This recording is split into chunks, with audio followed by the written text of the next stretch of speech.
सारी गतिविधियां बच्चों के लिए इस विकास के को पूर्ण करने के लिए बहुत सारी गतिविधियां की गई हैं। जैसे छोटी छोटी कविता है, कहानी है, यह बच्चों को सुनाई जाती है तो बच्चे बहुत ही प्रसन्नचित्त होते हैं और मतलब उनको दिन भर मतलब उनके दिमाग में वो बातें रहती हैं, गुनगुनाते भी हैं कविता कहानी को।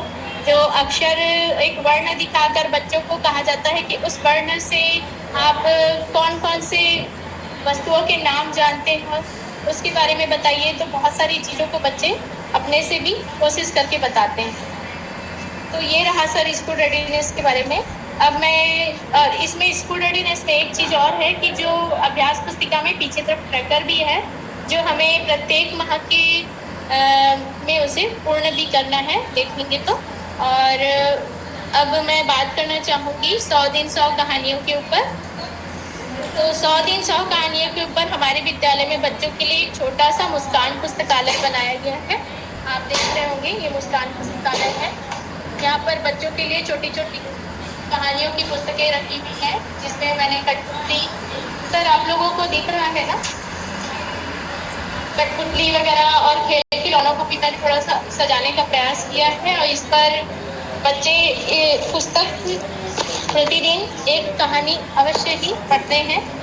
और मुस्कान पुस्तकालय के अंतर्गत विभिन्न कहानी कविताओं की पुस्तकें रखी गई हैं, जिसे बच्चे हर दिन पढ़ते हैं और आपस में एक दूसरे के साथ चर्चा संवाद करते हैं, सवाल जवाब करते हैं, कल्पना करते हैं, चिंतन भी करते हैं।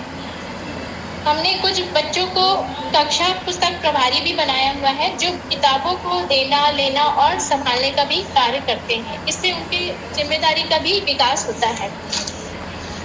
हम बच्चों की स्पीड रीडिंग का भी गतिविधियां भी करा रहे हैं, जिससे कि हम उनकी पढ़ने की गति और आ रहे हैं। बच्चों को स्थानीय भाषा की कहानियां पढ़ने में बहुत ही आनंद और मजा आता है। और बच्चों को मतलब कि हम जिसका पठन कौशल आत्मविश्वास भी निरंतर बढ़ता हुआ दिखाई दे रहा है।